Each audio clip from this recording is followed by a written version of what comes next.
Oh, hello, Bryan. Oh, hello, Jeremy. Bryan, it's so good to see you. We've been industry friends for quite a long time. You have always come across, and not just come across, I just appreciate your intellect. I appreciate your honesty. And you bring to the table a very unique skill set that I'm excited for our audience to learn from you. So, with us today, who am I speaking with? Hi, yeah, thank you. This is Bryan Simkins. I am currently working for Publicis on creative media solutions, and then personally married to my wife, Noreen, and we split time between Chicago and Tampa, and I balance my professional life with my personal interests and pursuits. That's amazing, amazing. Tell us a Yeah. little bit about your role at Publicis. You have done some really cool things throughout your career, Bryan, but would love to hear more about what you're specializing in these days. Yeah, it's interesting. I'm probably the one of the least specialized people in the industry. I'm probably more of a mile wide and an inch deep than I am an inch wide and a mile deep, and that's kind of been my career.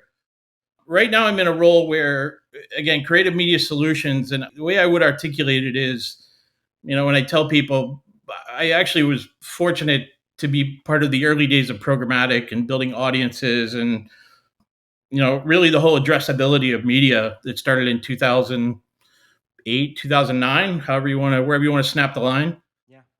And, I think we spent 10 years building an amazing addressable infrastructure of identity and audiences. And that was really fun. But we kind of looked around and observed that the media or creative agencies were a little bit behind that in the sophistication of the media. So the standing joke was you have 100 audiences that you're delivering the same piece of creative to, right? And so I think now we're reaching that inflection point where the transformation that media went through 10 years ago, we're at the impetus of that with creative and production. And it feels very similar in our conversations, right? Like when we were walking in and talking about cookies and privacy in 2010, you got blank stares from what we would consider digital people who were used to issuing IOs, right? We have that similar response from creative and production people now when we go in with a data first story and modular content and these kind of constructs that we're reinventing within the creative agencies. So that's what I'm tasked with. I'm not solely tasked with it. There's a lot of people along for the ride, but we're kind of moving on from the digitization of media and audiences to the what I would consider the digitization of creative and production. It's a lot, and as you explained, it's kind of like peanut butter where you're just spreading it all across the piece of bread.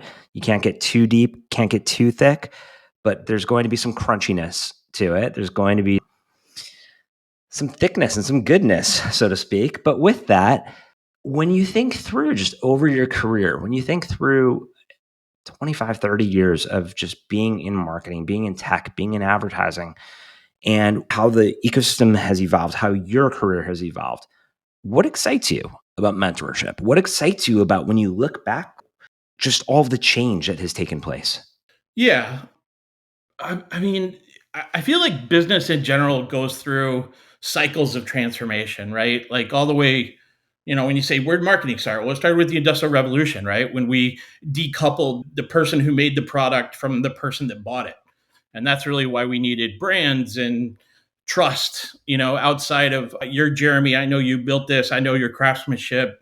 When we pulled all that apart, we had to create brands and confidence and marketing and all that sort of stuff. Then I feel like we went through the whole digital internet revolution, right? And that was kind of the democratization of information and data. And I think the next one is AI, right? I mean, that's the next biggest one that I've seen. There were some sub ones within the internet, like read write and social and that sort of stuff. But certainly the next big one is AI. But I think you know how that relates to mentorship is probably a heavy orientation towards interest and commonalities of interest and seeing these types of trends and how do we react to them and how do they impact business and business processes and the way in which we function. And you find those people that, like you, we have these similar interests or ideas and you lock horns, and some of those people you work with, some you don't, right? But that crowd of people that you're on this journey with, is really the ones that you're going through your career with, right? And that's how I think about mentorship. I will say I probably have a different definition of mentorship Share it personally with us. than Yeah. some people do. I think of it in terms of advisors and angels. And to me, advisors are the ones who are in your kind of social circle, I would say, and maybe professional circle, but they don't have an immediate impact on your career. And so they're not in the trenches with you day in and day out, but they're people that you would reach out to, and like I would consider you an advisor more than an angel, right? Because you don't have a day to day impact on my professional career. And then the angels is a term that my brother uses, which I absolutely love. He's a corporate attorney, and he says the angels protect you and lift you up, right? And so that's more the people in your grind and in your day to day and in the politics of your professional career. And to me, again, they're more angels than they are mentors, where the dynamic of the relationship is a little different, right? And so that's how I think about the mentor structure, is kind of advisors and angels, and that's how I function. I love that, Brian. That's incredibly creative, and being able to visualize the two different components, kind of like a left shoulder, right shoulder, so to speak, as we're looking into the cameras, being able to say, okay, angel, advisor, and understanding how each of them has an impact and provides that balance in here as you're growing, as you're scaling, as you're experiencing different things throughout your career. That was fascinating. When you think about OhHello and what you think about what we are trying to build in terms of our community, in terms of the platform, how would you relate the angels and advisors metaphor or just situation? Like, how do you view OhHello? I think it depends on the nature of the relationship, right? I think by and large, it starts with an advisor that may evolve into an angel, right? So, for Love that. instance, I had a young kid reach out to me. He's based in Germany, and he was interested into getting into the industry. And at that point in time in the relationship, I'm an advisor. I'm a friend of his father's. I have no influence really on his professional career if he's just asking me for advice of where he thinks he should go and what he should do. Now, that being said, if he gets an internship at Publicis or somewhere where he's in a working relationship with me or with a company that I contribute for, or I'm a client of, or whatever, then the dynamics of that relationship may change, where I could move in to more of an angel role for him, where I could protect him and lift him up if he is a good person and has high aptitude and all the things that we look for in our employees and the people that we want to surround ourselves with. So one day when you become his angel, help us help us understand some of the impacts that mentors have made on you and who those professional mentors are. So tell us a little bit about mentors that have made an impact on you, Bryan Simkins. Yeah, and it's interesting. It's not always advisor to angel. Sometimes it's angel to advisor, right? Yeah, So when I yeah. look at some of my historical angels, they're still my exhaustive advisors, even though they don't have a day to day impact on my professional career, right? So, I would start with my family, for sure. I come from a long line of theologians and philosophers, which is very non business, but just how to treat people certainly comes from my lineage. My brother, who I mentioned, is certainly an advisor, super smart, and also works in the corporate world. So I can talk to him about those types of dynamics. And then along the way, it's been different people in different situations. I had a guy named Dan Hetzel who got me into tech, a guy named Merrill Squires who got me into big marketing, right? That was certainly kind of these introductions along my path.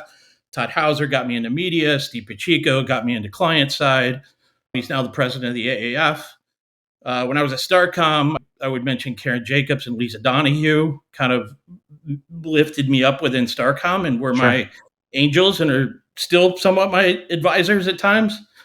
And then I would say Swinand was, and then there were kind of these iconic entities within our industry that I just aspired to being.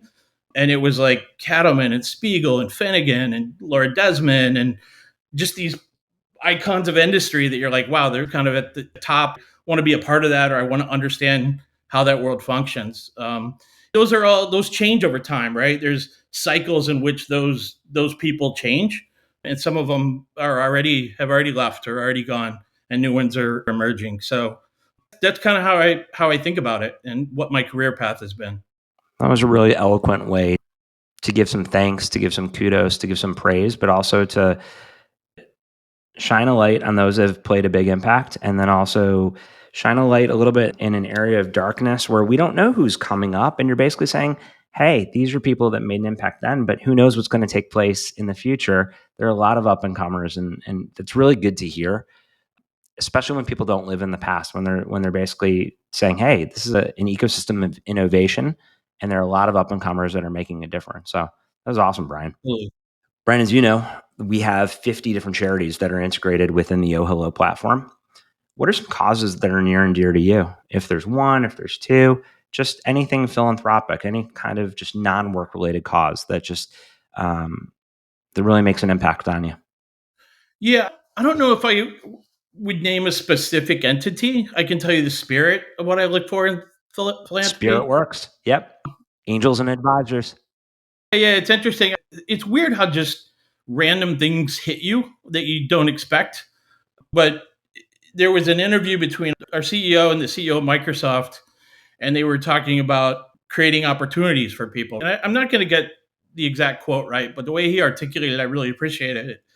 Is he was talking about as leaders, what do we have the obligations that we have as leaders within companies and that sort of stuff. And this was in the middle of the pandemic and all the things that were going on in 2020. And the way he said that we have an obligation as leaders to ensure that aptitude finds an opportunity. I really liked that. It's like we don't have an obligation to. I'm not going to get political into socialism and all that sort of stuff, but Yeah. the idea of we as leaders have an obligation to ensure that people with high aptitude and high effort find opportunities to create better lives for themselves is probably a guiding light or guiding force of my philanthropy, is to ensure that people who may not have the opportunities that I had or that some of us had, if they have the effort, the ability, and the attitude, that they're provided opportunities and we're ensuring that we're finding those people and giving them the opportunities that they deserve and they're able to earn. I like that. Thank you, Bryan. Thanks for sharing that. Any other parting words of wisdom or advice that you want to give to our OhHello community?